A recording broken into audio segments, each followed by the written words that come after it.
You're listening to the Author Stories Podcast, bringing you the story behind the stories and the storytellers. Margaret White, Terry Brooks, Sheena Kamal, Matthew Quick, JT Ellison, Walt D. Williams, Brad Ford, Corey, Dr. O, Brandon Sanderson, Robin Mock, Ernest Klein, Jim Butcher, Sherwin Harris. Visit hankgarner.com for archives of all the shows. Today's guest is... Well, thanks for joining me again for the Author Stories Podcast, where I bring you the story behind the stories and the storytellers. Today, I'm super excited to have Lynn Mclaughlin on the show with me today. She has a phenomenal new book, and I'll tell you what, I have had the honor to read a pre-release of this book, and when you're this, the book came out yesterday, and everyone can get their hands on it. It's called Jackson, and what a journey with this book, Lynn. Welcome to the show. Thank you so much for having me, Hank. I appreciate it. I'm excited to have you. Lynn, you've listened to the show before, and you know that we begin each show with the same question, and that question is, what is your first memory of wanting to be a writer or storyteller? Let's go back in time. Grade 7. Grade 7 in my little elementary school. And the teacher librarian at the time put out a contest. It was a writing contest. And long story short, we were in a home. My father was a traveling musician. My mom was pretty much raising us single-handedly. So I wrote this little book called My Family House. It was really quite something. I entered the contest and I won first, second, and third prize.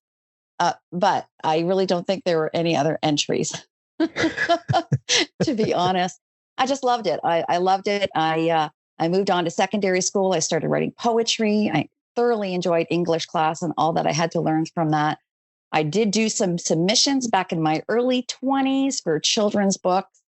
And then life took over and I journaled. I've journaled all my whole life, but didn't really go out to publish until 2015 or so is when I actually entered the publishing world, the overwhelming publishing world for my first book. So yeah, let's go back to grade 7. I love it. I love it. And you know, there's something about these contests that you enter when you're young, and to some people it may not seem that it was a grade 7 contest, whoop-de-doo. But those things really, in the dark days of writing, we talk a lot about that on the show. There's a lot of loneliness in writing. And those early experiences really do matter. And, they're fun to reach back and to hold on to. Do you remember having an adult, maybe it was a teacher, maybe a parent, who recognized that storytelling gene in you and offered encouragement? Actually, it was my secondary school teacher, my secondary school English teacher. And actually, I still run into him occasionally here in our little community. No, it was definitely Mr. Geringer. And I think I can say his name publicly. I think he'd appreciate it. Mm-hmm. I love it. I'm actually friends on Facebook with my senior year English teacher, and she was such a big encouragement. And it's so much fun to keep in touch with her and for her to see all the stuff that I'm doing now. And I think it's we don't give teachers it for feeling that that they have a part in the things that we do later in life, and it's so much fun to do that. Well, and I appreciate that, having just retired 2 years ago after 31 years in education. So thank you. On another note, with the other hat on. That's awesome. My son, my oldest son, is actually a 7th grade English teacher, and this is his 3rd year of teaching he's in now, and getting to hear the stories, the little victories every day. It's so much fun. Mm-hmm, mm-hmm. So Lynn, you said that you have been a kind of a lifelong journaler. How did you get started in journaling? And this is something that I think is kind of gaining more traction with people. People understand what it means when you say that you've been a journaler. But what did that process do for you as a creative person? Okay, so if I go back, you won't actually believe how it started. It started in secondary school, and in typing class. Yes, we used to have typing class in my day. Oh, I remember mine too. I remember that all those noisy Selectric typewriters. Absolutely. And we would have speed tests. And so, of course, I would fall off in the first sentence. And I had another girlfriend in the class at the time, and we would just start typing each other notes and then hand each other notes at the end of class. And they really became stories of what was happening in our lives. And I started journaling. I journaled. I journaled all the way through until through my engagement, through my marriage, through the beginning of my career, right up until my third child was born, and then it fell off. It fell off the wayside for many, many years. But I mean, that it just writing things down in your own mind, in your own time, gathering your own thoughts, sitting in the moment, and having a historical record of things that, you have memories, but they're really faded over time. I can go back and read those journals now. And journaling is what became my first book, Steering Through It. It was about a period of a year in my life when I was diagnosed with a brain tumor, and it's my family story. And it all came from my journals from the day I was diagnosed. That's when I started journaling again. Wow. After all those years not having done it as an adult. So you mentioned earlier that that you had a period where you came back to writing and you wanted to publish again. That desire came up again. Was it this book, Steering Through It, that kind of spearheaded that, or to talk a little bit about how you wanted to get back to publishing and the kind of have this book, Steering Through It, factors into all that? Mm-hmm. Well, if I go back to my early 20s, when I was, I thought I had a fantastic children's book, actually a couple of them, and it just didn't go to fruition. So it got pushed aside. I carried on with my life. But starting journaling again while I was ill. Now there's a whole other back history about this, but when you're on steroids, you're only sleeping 4 hours a night. You're right. What are you doing with yourself? And so journaling helped me to gather my thoughts, put my fears on paper, figure out my research, helped me to go with the pros and the cons and choosing my treatment plan. And there was a period where I had extreme mania in my recovery, which was very frightening for everyone. And that was all documented. So about a year, I went back to work, graduated, returned, had to learn how to do things totally differently because I had no short-term, no long-term memory. It was improving, but certainly a gap. I had to learn vocabulary all over again. My friends actually call it Lynn lingo because I mixed up my words all the time. I still do occasionally. But there was a story there that, I have a sister who's a nurse practitioner, and really she was our lifeline getting through this. Even in Canada with full medical, what does craniotomy mean? Like this just whole new world in neurosurgeon. What does brain surgery look like? And so a year later, I thought, actually it was probably 2 years later when I was back at work full time, and there's a story here and I need to tell the story because I think my family and I can help other people going through this. And I'm not the only survivor who's written. There are many, many, many of us. I just felt it was important to help people going through a journey of a life crisis, not necessarily life-threatening illness, but a life crisis. And in that book, I'm going to digress here just a little bit, Hank, to share. Sure, When I shared the first draft with my sisters, my sister Colleen, the youngest one, met me for coffee, and she said, "Lynn, you've got to publish this, but you're missing an entire other side of this." And what are you talking about? She said, "What was happening with all of us?" And I said, "Well, how am I supposed to know? You guys you kept all of that from me. You were protecting me at the time. I understand that." I said, "So tell me about one experience." And she told me, she told me about the time. Okay, so I had called her to see if I could have lunch with her to tell her that I'd had a brain tumor diagnosis and what I was facing. And she heard the message. She called me back. She knew something was wrong. And I ended up telling her over the phone. And I won't go into more details, but she told me that story in that moment, brought me to tears. And I realized there was a whole other side of this journey that I needed to pull in. So I asked my family and closest friends, if you could write about one experience in that year, would you? And several did. Many did. My father actually wrote about the day of my craniotomy, waiting for his oldest daughter to find out if she would survive. I mean, it's very compelling. And my sons and my husband said, "Thanks, Mom. Thanks, hun. We've been there. We've lived it. No, thank you." So that was the journey through my first book, Steering Through It. I made a lot of errors as a first-time indie author. So I did a second edition 2 years later, kind of fixing what I'd learned in that period of time. My youngest daughter, who is almost 20 now, several years ago went through the same exact, maybe not same exact thing, but she also had a craniotomy, had a brain tumor that that she had surgery for, and thank God everything is perfect and normal now. But that was a point in time where there were feverish emotions all over the place from her, from my wife and I, her siblings, friends. This is an experience that that lots of things came out of, but also one of through through my experience with that, and of course I'm not her, but I did have a role to play in that. And one of the best books I've ever written in my life, writer's block, came out of that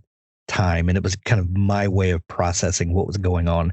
And it's fascinating to see how an event like this affects everyone in your life around you, and all of those responses from your loved ones and your friends that you just mentioned were completely valid. We all have different ways of processing it.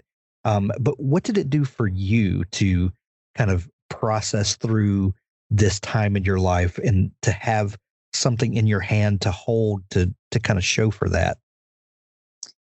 I think it's been very humbling. I mean, you go back to that time and anyone will tell you what we've all had our own experiences, but you take a step back and reevaluate everything in your life, your priorities, your what you thought you were going to do an hour from then is now changed. Your entire future has changed.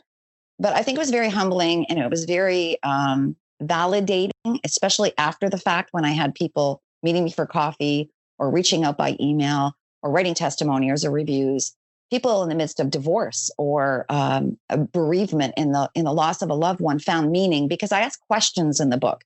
It isn't just us telling our story. I'm asking questions of the readers. If you disagreed with your loved one's treatment choice, what would you do? So it caused some reflection. So I would say it was humbling and very validating, I guess is the word. I'm not finding the right word, but okay. Yeah. So having a book that you wrote about that experience and through the experience, even, you for someone who has always wanted to be a writer and always had this desire, what did this writing this book and publishing it, what did it do for you? Did it scratch that itch, so to speak, or did it light a fire to keep producing and to keep writing and kind of mining these emotions? Oh, it lit a fire for much more than writing. When I retired from, of course, I was in a very high pressure job as a superintendent of education, but and I only worked 1 year longer than I needed to because I already had that wake up call, and I know that I have a 17% chance of having another tumor in my lifetime. So, long story short, I retired. I started teaching at the college 4 days later because I'm that type of person. I need to have a reason, a purpose, despite my volunteer work. But then I grappled. I did that squirrel thing, I call it. What should I do? What should I do? And back in December of this year, December of 19. We won't talk about 2020. Anyway, December of 19, I landed on my why, and I opened lynnmclaughlin.com, and it's about telling stories. It's telling stories through writing.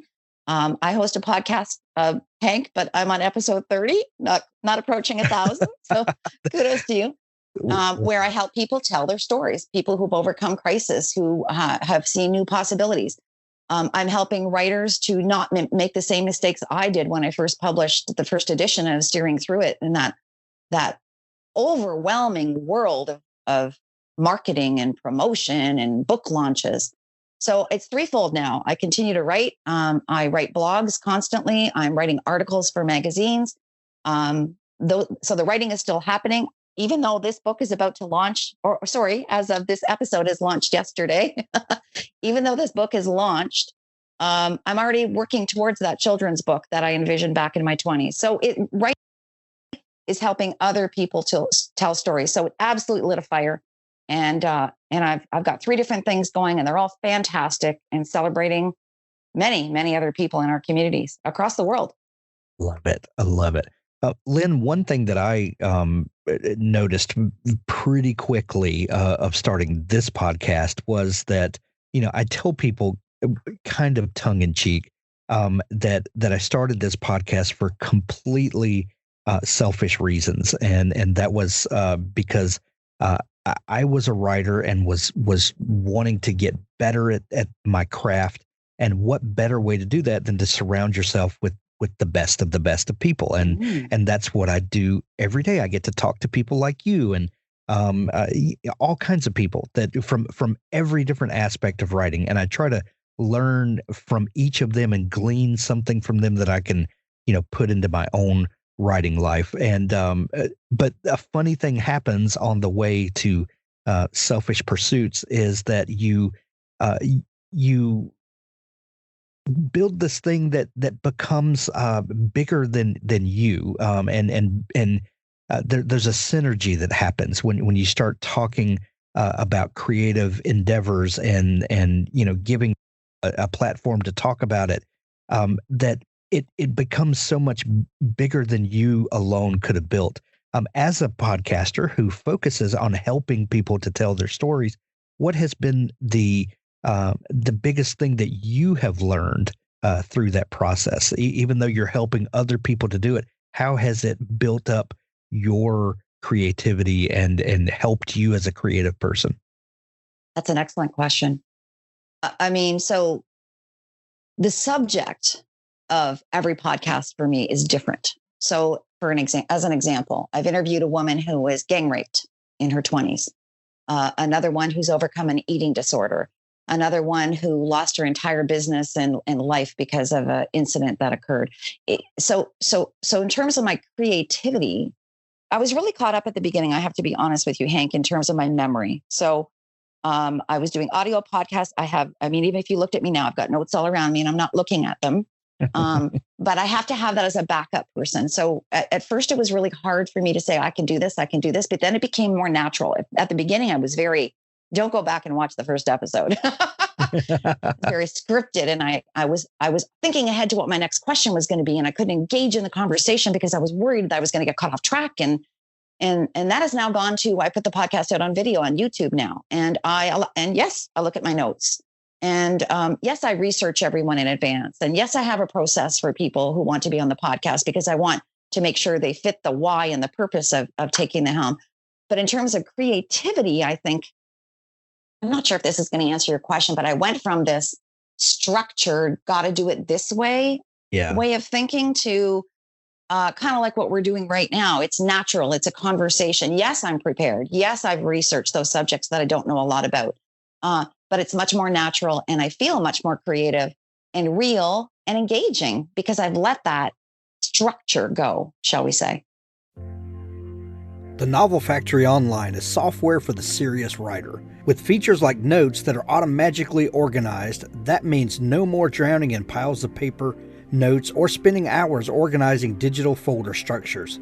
The Novel Factory offers clear, obvious structures for noting down information about plot, characters, locations, and everything else relating to your novel. Innovative features like the roadmap take you from concept to finished novel. The roadmap is an optional step-by-step guide to writing a novel that takes you from the premise to final manuscript and beyond. It draws on tried and true, tested theory that lies behind the majority of best-selling novels and blockbuster movies. Access your writing anywhere. The web version of the Novel Factory can be accessed anywhere you have internet. So you can write your novel on the train to work, while walking the dog, or climbing a mountain. Just log in and all your drafts and notes will be at your fingertips. Go to novel-writer.com to see how this powerful software can unleash your creative side. Use code HANK2020 for 20% off. That's the Novel Factory. Authors, I have a fantastic new service to tell you about. It's called PubSite. PubSite is a service to help you build your very own website, your home on the web, where you can promote your work and give your fans a place to connect with you.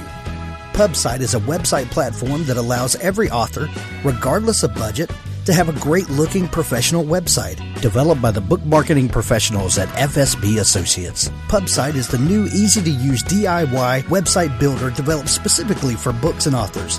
Whether you're an author of one book or 20, or a small publisher, PubSite allows you to build, design, and most importantly, update your website pain-free. No need to be dependent on a designer or webmaster to make a small but costly change to your website. Save the money and do it yourself. PubSite is the best platform for authors because it's a book-centric platform. PubSite was built just for authors and small publishers. Every design, feature, and layout is book-centric. They have customized designs for you to use. It's easy to build. No coding or HTML is necessary to create a stunning, professional-looking website with all the features you want. Get a custom domain name, yourname.com. It's simple to update. You can add all of your books, add a blog and a book tour, sell from any retailer, manage your email list and social media, and even do e-commerce. Build your website with a 14-day free trial, then pay just $19.99 per month, which includes hosting. And we offer packages starting at $499 to set up the website for you. Pub-site.com, the place to help authors find their home on the web. That's exactly the mindset that I have for the show. Is people will contact me or Dawn all the time and want to be on the show, and invariably once or twice a week we get someone who says, "Can you send me a list of questions ahead of time so that I can prepare for this?" And our answer always is, "Well, there are no questions. I don't even think about what question I'm going to ask you when I come on the show." Now, I like you said, I familiarize myself with my guest and their work so that I can move in and out of that and ask hopefully intelligent questions. I do my homework beforehand, but then when I sit down, it's just a conversation, and hopefully I'm prepared enough that we can have a good conversation, and that has served me way better than writing out scripted questions, and because you don't get to the heart of the matter when you think ahead of time about what you're going to ask, and then because then you start envisioning the entire conversation, because to ask a follow-up question, then I have to think about what you're going to answer, and then I'm not listening to your answer because I'm thinking about what I thought you would have answered, and it's all self-detrimental. I agree with you. Yeah. And you set the bar very high for all of us, Hank, and we're all learning from you. So I wish I had discovered you a year and a half ago when I was first thinking about this. I could have maybe moved to the natural way a little bit quicker, but thank you. Thank you very much. Thank you. So, Lynn, you, after releasing that first book, and it's steering through it, navigating life-threatening illness, acceptance, survival, and healing. When you said that this was born out of your journaling, and then helping you process this as well as the people around you process it. After that book is out and that project has reached an audience, then you start thinking about what you're going to follow that up with. And today we're talking about your new book, Jackson, which when people are hearing this, it just came out yesterday. This is a kind of a different sort of project from the first one. Tell me a little bit about where the first idea, what was the first things that you were wrestling with that Jackson came out of? Absolutely. So it was about 5 years ago. And in my last 6 years of my career, I was a superintendent of education, and the biggest part of my portfolio was special education. And in Ontario, there's a formal process to receive supports and services.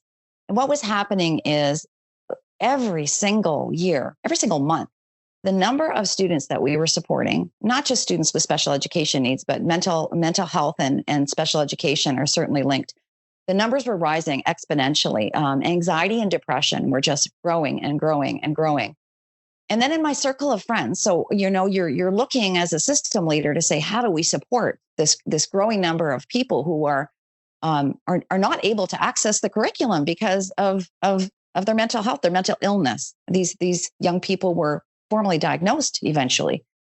And then in my circle of friends, I've got 4 of us during that time that were all struggling with something happening in one of our own children's lives, or in more than one of our own children's lives.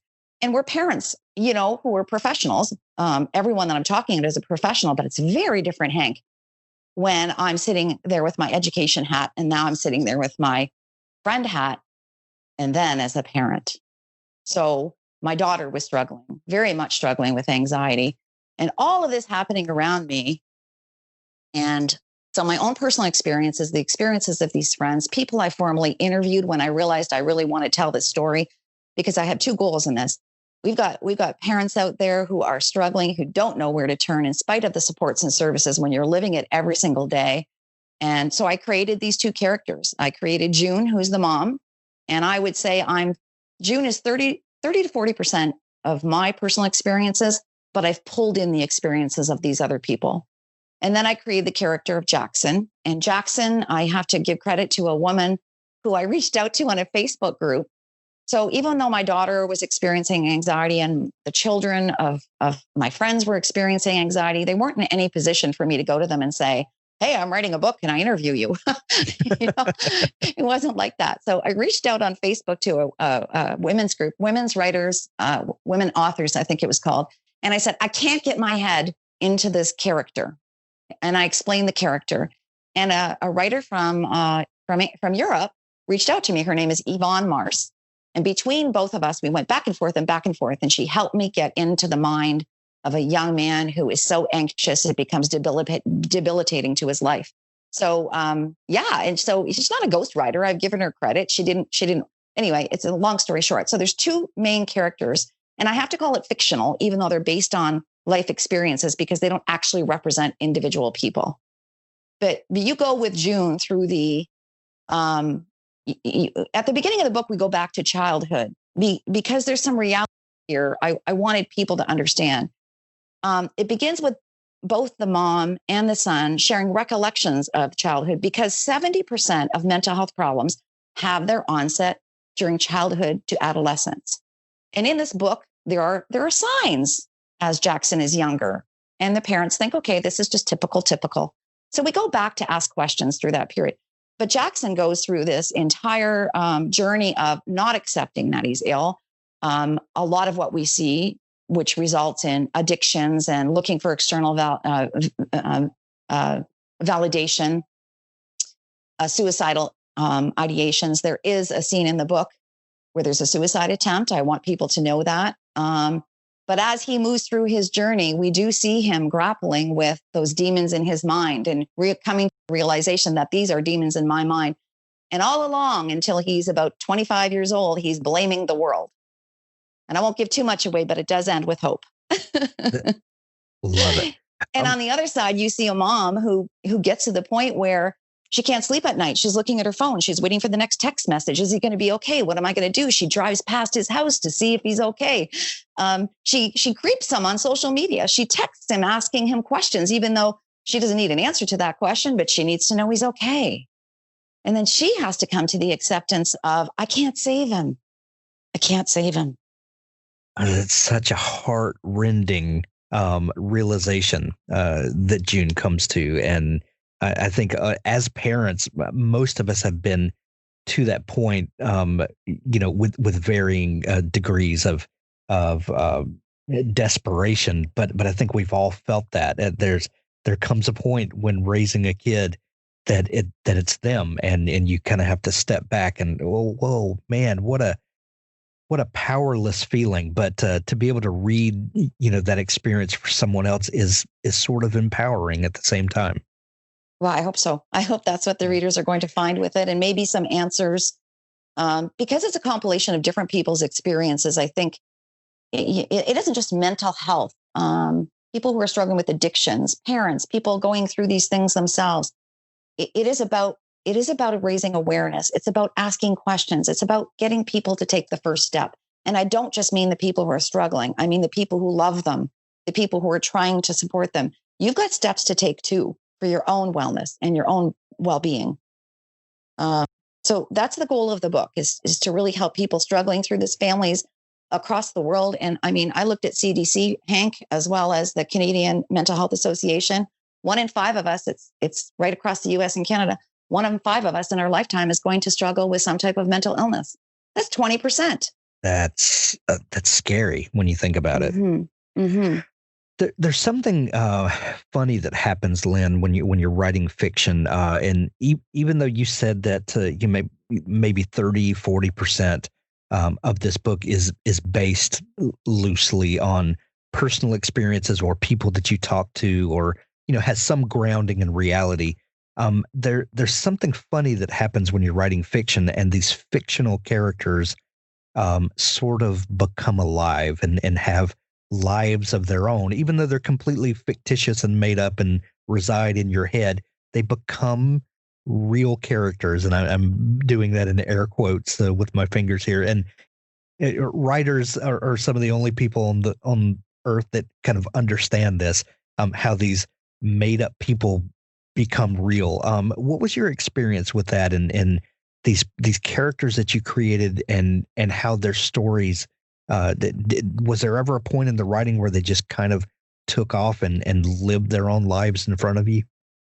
Yes. And it was after Yvonne, after the help of Yvonne, when I could actually think, well, as best as I could think as a writer, not being someone who's living anxiety to the point where I can't leave my bed in the morning. But when I could get into that, into Jackson's head, as much as Yvonne was able to help me do so, that's when it all took off, because then I could I could feel the emotion.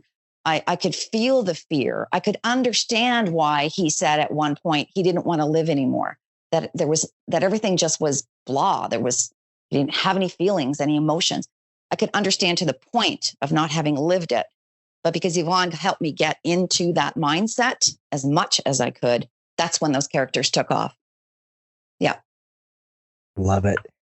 Lynn, when someone's reading Jackson and they're completely caught up in the story and the characters, and they go on this journey with you through anxiety and rising tensions and utter despair, and then hopefully some hope at the end. When a reader closes that back cover and they finish the book, what do you hope they're left with? They're left with a sense of, well, okay, that's a very complex question because I could go different ways. But first of all, I'm trying to increase our level of acceptance. And let's talk more openly. We've got lots of things. There's a chapter at the back of the book that talks about resources. And, we have Bell Let's Talk. We have Prevention Day, Suicide Prevention Month, and all of these things that are trying to increase the awareness. But the statistics are still saying that about 35% of people are are not seeking help because of the stigma, or because they're afraid that they won't get that job or they won't have this option. So I'm trying to raise acceptance. So if a reader doesn't have anyone around them who's struggling with their mental health and reads this book, if they have a better understanding of and acceptance of maybe that person they're going to meet on the street tomorrow, or the person who walks into their office the next day. So acceptance is a huge piece of this. But I also hope that people will pick up the phone or seek any resource to take that first step. If it's a parent who is at some place in the book where June is and recognizes themselves, and then sees how June is only one example, but what June does is a compilation of what several people I know have done. So there are other options there. The parents pick up the phone. Sisters, brothers pick up the phone. There are support networks for you as well. And people who are in the midst of struggling. And again, I haven't lived it, but coming to the realization that it is in your control. Your sister, your brother, your best friend is not going to be the person who's going to be able to help you. You are the only person who can help you move forward. And if that means picking up the phone or downloading one of the new tech apps to look for support, or reaching out to a community online, if that's what you feel more comfortable doing, or looking at an alternative therapy. I mean, there's so many, there are trauma coaches out there now. There are life coaches. There's Reiki experts. There's yoga. Take the first step to get yourself some help and realize that it is within your control. Absolutely. Lynn, I know that you mentioned earlier, just briefly, that now that Jackson is out everywhere, are you turning your sights back to writing that children's book that you've wanted to for so long, or kind of what's up next for you? Right now I'm doing the mind mapping. And it's interesting because I didn't save, I can't find my drafts from way back in my 20s. I thought they might have been with my journals and things like that, but they're not there. And I have a vague idea of what I wrote about, but quite frankly, it wouldn't be pertinent in these times anyway. So I'm just starting to do some mind mapping, some drafts of some ideas. I mean, you know, Hank, it's going to take, Jackson is still going to be taking a great deal of my time. And so it should, as we bring this out, and continue to, hopefully make a difference in people's lives. I'm hoping, my goal, and there's a fellow author here in Essex County who's inspired me, one book a year. She's up to her 7th book. She's got 3 in the go right now. So this time next year, I'm hoping to have a children's book, which is kind of odd because now I have a memoir, I have a fictional, and I'm going to a children's book. I love it. We'll follow your passion and go where that passion leads you. I know that we as readers will be better for it when you reach that place. Lynn Mclaughlin, thank you so much for taking time to come on the show. We're going to put links to Jackson in the show notes of this episode to make it easy for people to find it. Where can people find you online, Lynn, if they want to dig into all the great stuff that you do? It's all at lynnmclaughlin.com. Including all my social media links, the podcast, the Time to Write series that I offer to authors, my books, the links to Jackson. It's all at lynnmclaughlin.com. Excellent. Thank you so much for taking time to come on the show. This has been so much fun. I appreciate the conversation. Thank you.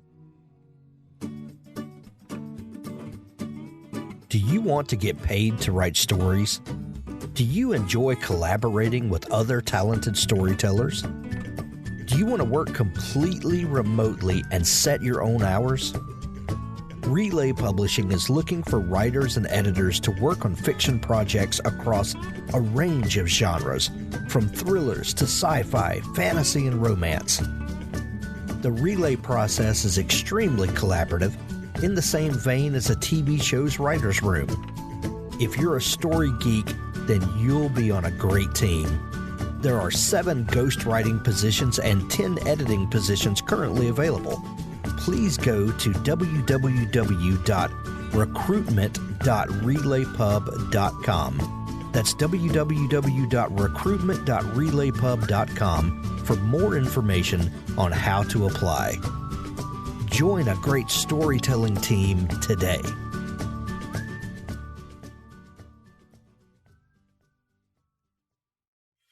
Invasion Day, the first book in the They Came for Blood series by Scott Moon.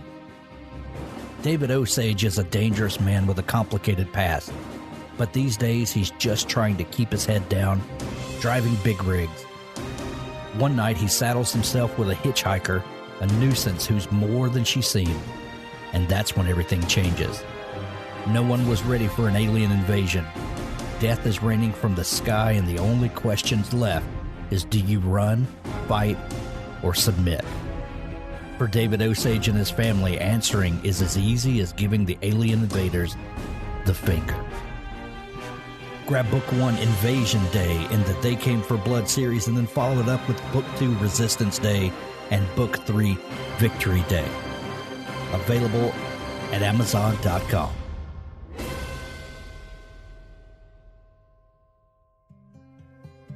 What Death Taught Terrence by Derek McFadden. Life is a journey. So is the afterlife.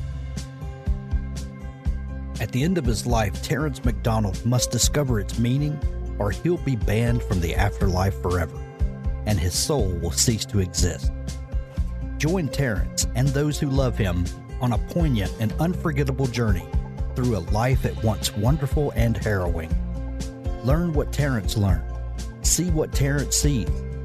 By this provocative story's end, readers may even learn a thing or two about themselves. See why people are saying things like, Derek McFadden writes with an insight few can match. If you like the works of Mitch Albom, I think you'll find What Death Taught Terrence a worthy addition to your library, and the reading of it a life-affirming journey. I found the story immediately immersive, and it stuck with me long after I finished. What Death Taught Terrence by Derek McFadden, on sale now.